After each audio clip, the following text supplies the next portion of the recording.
పతాక దినోత్సవం ప్రతి ఏడాది డిసెంబర్ 7వ తేదీన జరుపుకోవడం ఆనవాయితీగా వస్తుంది.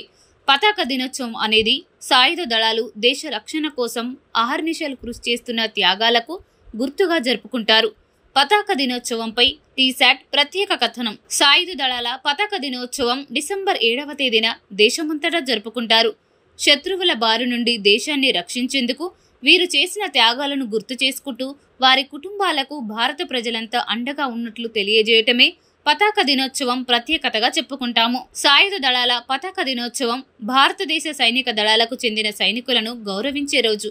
అందుకే దీన్ని డిసెంబర్ 7వ తేదీన జరుపుకోవడం జరుగుతుంది. దేశానికి సేవ చేస్తూ తమ విలువైన ప్రాణాలను కోల్పోయిన Indian army, navy, air force, రక్షణ దళాలలోని అమరవీరులకు దేశం ఈ రోజు నివాళులర్పిస్తుంది. సాయుధ దళాల ఫ్లాగ్ డే ఫండ్ కి మద్దతుగా ప్రజలు జెండాలను, ఇతర వస్తువులను కొనుగోలు చేస్తారు. ఇలా వచ్చిన నిధులను సాయుధ దళాల సిబ్బంది కుటుంబాలకు సహాయం చేస్తారు. దేశం కోసం త్యాగం చేసిన మాజీ సైనికుల త్యాగాలను గౌరవించడం, సాయుధ దళాల సిబ్బందికి మద్దతు ఇవ్వడమే పతాక దినోత్సవ లక్ష్యం. సాయుధ దళాల త్యాగం విరాళాలకు మద్దతుగా ఫ్లాగ్ డే ఆఫ్ ఇండియాను 1949లో ఏర్పాటు చేశారు.